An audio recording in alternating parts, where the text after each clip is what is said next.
Punjab versus Kolkata. నిన్న జరిగిన ఈ మ్యాచ్ నేను ఐపీఎల్ లో చూసిన one of the best matches లో ఒకటే. పంజాబ్ వాళ్ళు 110 రన్స్ అనే లోయెస్ట్ స్కోర్ ని డిఫెండ్ చేసి ఐపీఎల్ లో ఒక కొత్త రికార్డ్ ని సృష్టించారు. యాక్చువల్లీ పంజాబ్ 110 రన్స్ కొట్టగానే కోల్కతానే గెలుస్తుందని అందరూ ఫిక్స్ అయిపోయి ఉంటారు. ఎందుకంటే వాళ్ళ బ్యాటింగ్ లైనప్ అలాంటిది.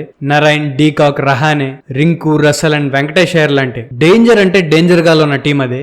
అలాంటి టీమ్ తో 110 రన్స్ ని డిఫెండ్ చేయడం అనేది ఒక మిరాకిల్. అండ్ ఈ కోల్కతా బ్యాటింగ్ లైనప్ ని నాశనం చేయడంలో చహాల్ ది మెయిన్ రోల్. ఈ మ్యాచ్ తనకు ఒక కమ్బ్యాక్. జస్ట్ 28 రన్స్ ఇచ్చి 4 వికెట్స్ తీసుకున్నాడు and man of the match గా నిలిచాడు. అంతకంటే ముఖ్యంగా ప్రీతి జింతా దగ్గర హగ్గు కూడా తీసుకున్నాడు. అండ్ ఈ విన్ లో ఇంకొకరికి కూడా క్రెడిట్ ఇవ్వాలి, అదే శ్రేయస్ అయ్యర్. బ్యాటింగ్ చేసి పెద్ద పెద్ద స్కోర్లు కొడితే అందులో ప్లేయర్ యొక్క ఇండివిజువల్ పర్ఫార్మెన్స్ ఉంటుంది కానీ కెప్టెన్ కి పెద్దగా పని ఉండదు. కానీ అదే బౌలింగ్ విషయానికి వస్తే ఒక బౌలర్ పర్ఫార్మ్ చేయగలిగాడు అంటే అందులో కెప్టెన్ కి కూడా ఒక ఇంపార్టెంట్ రోల్ ఉంటుంది. సరైన బౌలర్ ని సరైన టైంలో దింపడం, బ్యాట్స్మెన్ కి తగ్గట్టు బౌలింగ్ ని మార్చడం, ఫీల్డింగ్ సెట్ చేయడం, ఇలా ఎన్నో ఉంటాయి. ఈ అన్ని పార్ట్స్ లో శ్రేయస్ అయ్యర్ నెక్స్ట్ లెవెల్ కి వెళ్ళిపోయాడు అని చెప్పొచ్చు. ఇండియాకి నెక్స్ట్ కెప్టెన్ ఎవరు అనే ప్రశ్నకి శ్రేయస్ అయ్యర్ మాత్రమే ఒక సమాధానంలా కనిపిస్తున్నాడు. దీని గురించి మీరేమంటారో కామెంట్ సెక్షన్ లో చెప్పండి. అండ్ ఈ వీడియో నచ్చితే ఖచ్చితంగా సబ్స్క్రైబ్ చేసుకోండి.